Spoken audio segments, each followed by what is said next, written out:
ॐ भूर्भुवः स्वः तत्सवितुर्वरेण्यं भर्गो देवस्य धीमहि धियो यो नः प्रचोदयात्। ॐ गुरुर्ब्रह्मा गुरुर्विष्णु गुरुर्देवो महेश्वरः गुरुर्साक्षात् परब्रह्म तस्मै श्री गुरवे नमः। जीवन में श्रद्धा का बहुत महत्व है। यह बहुत नाजुक और शक्तिशाली तत्व है। अध्यात्म हो, उसमें प्रगति करनी हो तो बिना श्रद्धा आगे नहीं बढ़ सकते। श्रद्धा अच्छी अच्छी बातें सुनने से, श्रवण करने से, सद्ग्रंथ पढ़ने से, उसका विवेचन करने से और यज्ञ आदि कर्मकांड में जाने से धीरे धीरे बढ़ती है। जैसे जैसे श्रद्धा बढ़ती है, साधक का जीवन भी बदलने लगता है। श्रद्धा में कोई तर्क नहीं, कोई जानकारी भी नहीं। और जो लोग श्रद्धा विहीन है, जो तर्क में मानते हैं, जानकारी में मानते हैं, उनके सामने भगवान शिव कैलाश से नीचे उतरकर व्यासपीठ पर बैठ जाए तो भी इन लोग समझ नहीं पाएंगे। और अगर श्रद्धा रहेगी तो कोई भी आदमी कुछ भी बोलेगा वो सही समझेगा। आपको मालूम है कि एकलव्य ने जो ज्ञान की प्राप्ति की,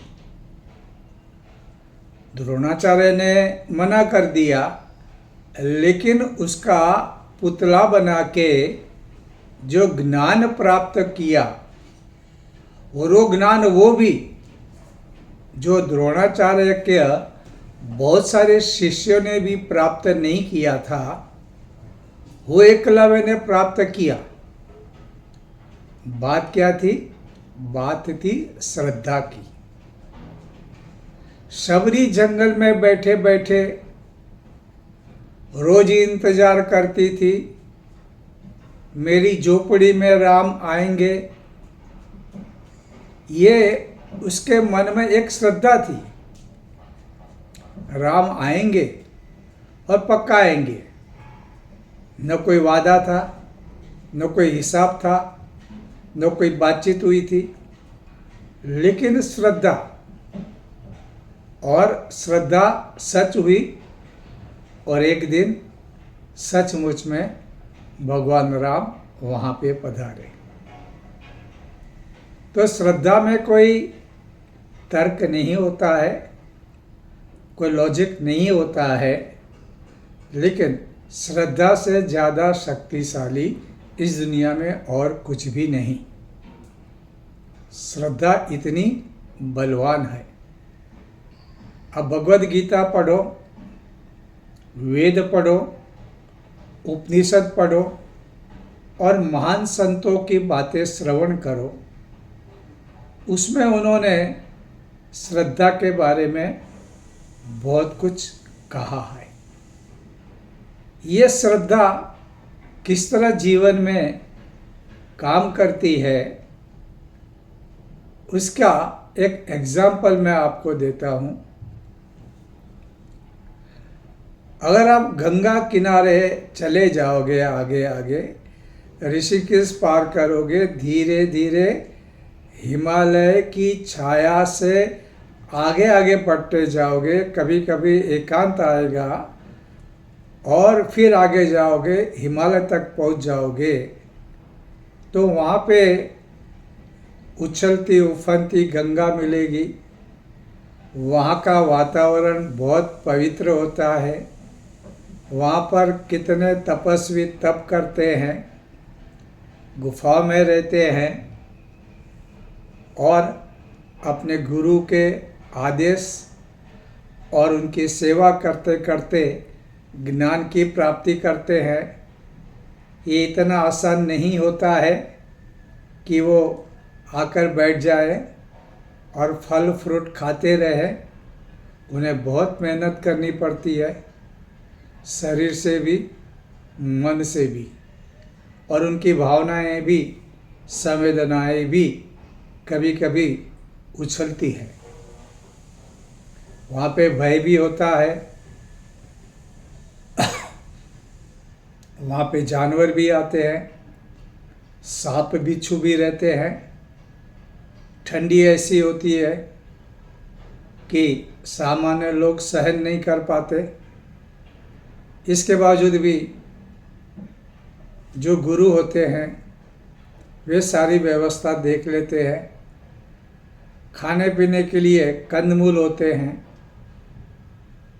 और ये ऐसे कुछ फल होते हैं जो एक बार खाने के बाद बार बार खाने की इच्छा नहीं होती। वहाँ पे मसाले जलती है, अंधेरा दूर होता है, ग्रंथों का पठन होता है, और जब मसाले बुझ जाती है तो एक सुगंध हमेशा फैलती रहती है, क्योंकि इसमें कोई केमिकल नहीं होता है। हिमालय की वनस्पतियों से बनाया जाता है। ये कई सालों की परंपराएं हैं और ये परंपराएं चल रही हैं। ऐसे ही जब हिमालय की तपस्थली होती है, वहाँ पे बहुत सारे लोग तपस्या करने की इच्छा से जाते हैं। उन्हें भी लगता है कि जीवन में बहुत कुछ पाया, अब कुछ साधना कर ले, अपने आप को जान ले, परमात्मा को जान ले, और फिर ये जानने के बाद लोक मंगल करे तो अच्छा रहेगा।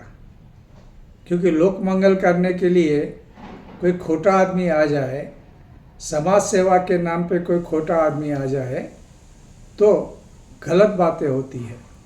तो ऐसे ईमानदार लोग रहते हैं, सोचते हैं 3 महीना 6 महीना वहाँ पे जाके साधना कर ले, कुछ सिद्धियाँ मिले तो ठीक, लेकिन आत्मा संतुष्टि होगी और आत्मा पवित्र होगी तो जाते हैं।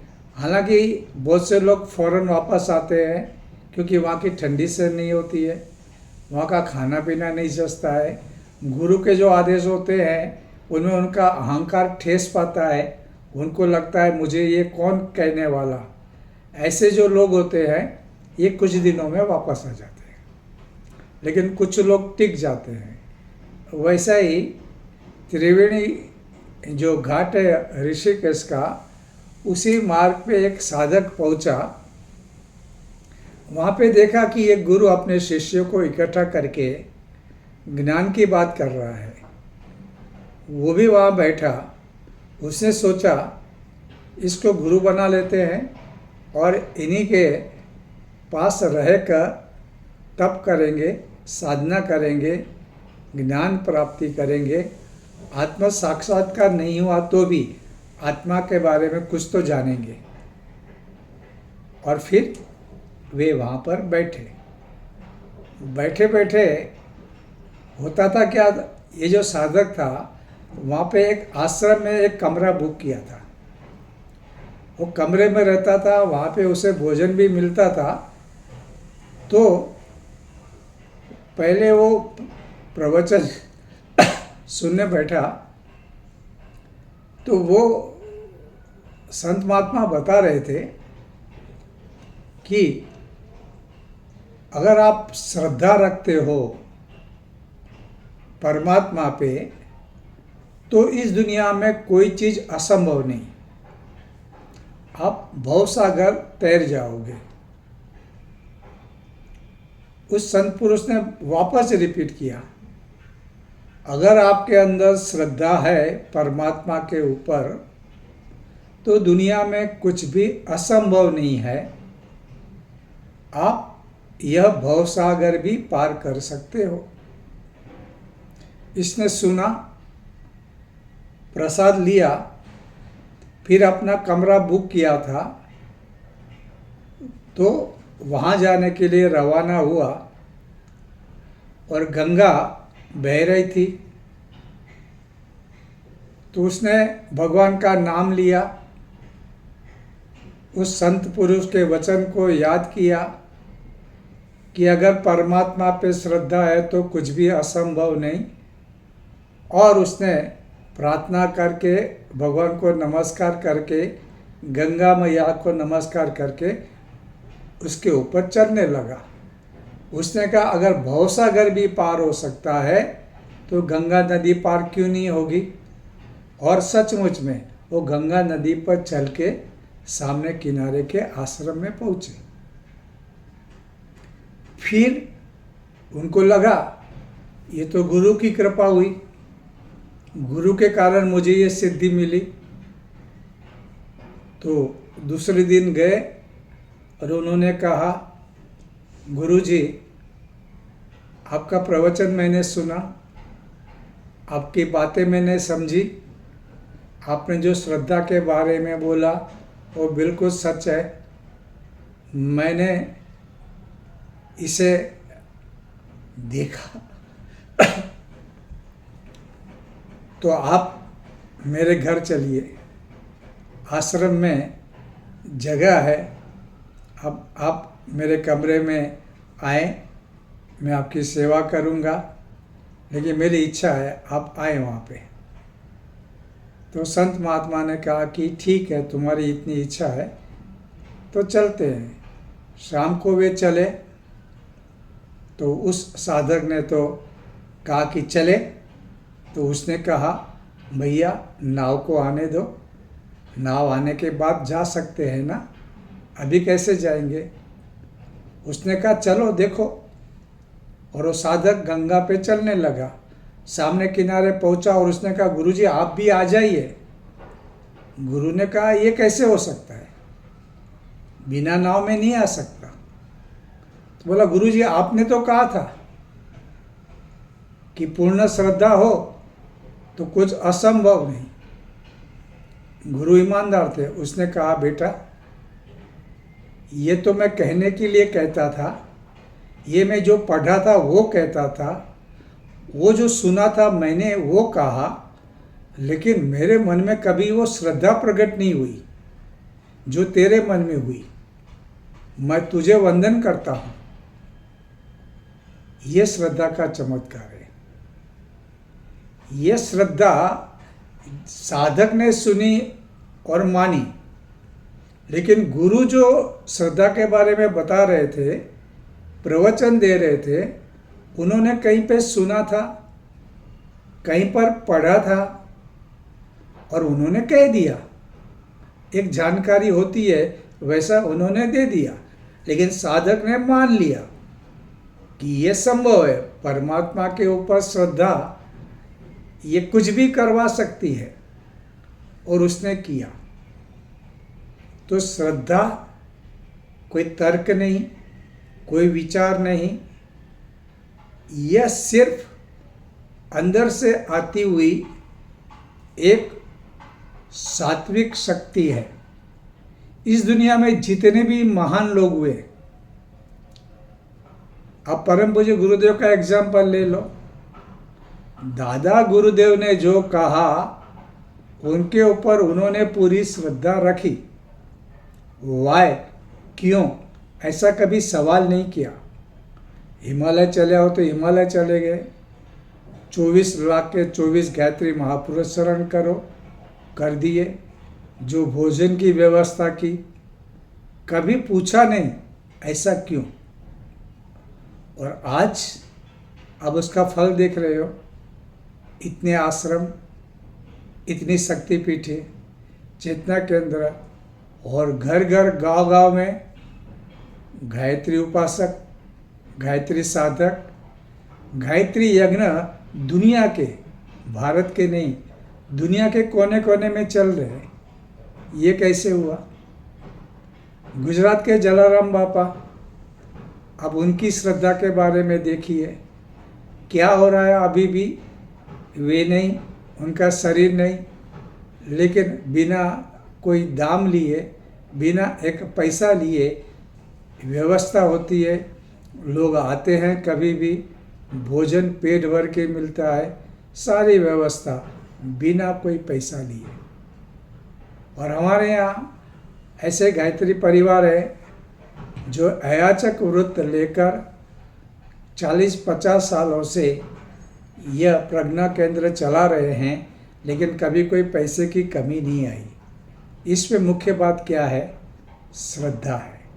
श्रद्धा से कुछ भी हो सकता है और इसमें कोई असंभव बातें नहीं।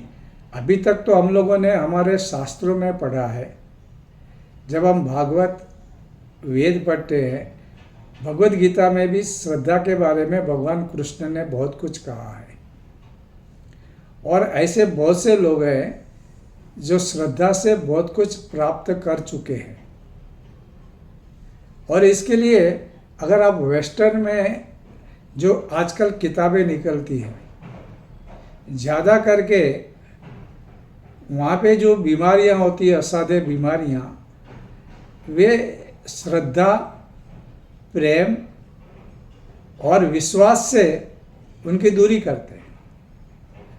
मैंने अपनी आँखों से देखा है, एक बहन थी, गर्मी का मौसम आता था तो उसका मुंह पूरा लाल हो जाता था, उसका मुंह पूरा फुंसियों से भर जाता था, सूजन होती थी, स्वेलिंग आती थी, बहुत दर्द होता था। उसने बहुत सारे डॉक्टरों के पास इलाज करवाया, एलोपैथी, होम्योपैथी, आयुर्वेद, यूनानी, नेचुरोपैथी, सब जगह वो जाके आई, लेकिन फ़र्क नहीं पड़ा।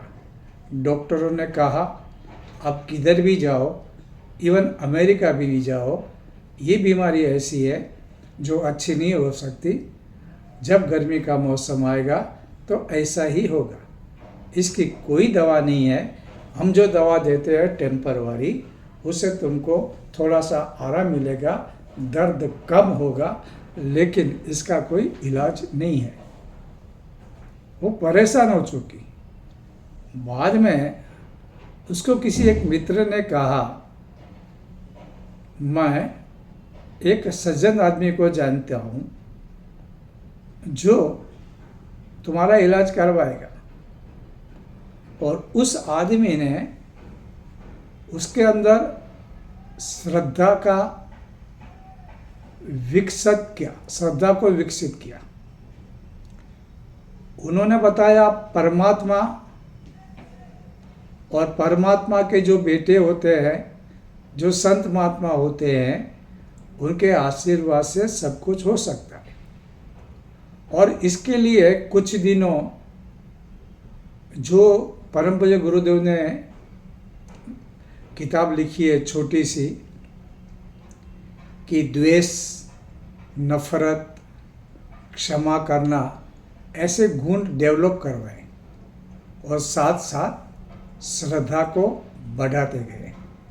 कई ऐसे एग्जाम्पल देते गए कि भगवान के लिए सब संभव है, सिर्फ तुम्हारे पास श्रद्धा होनी चाहिए।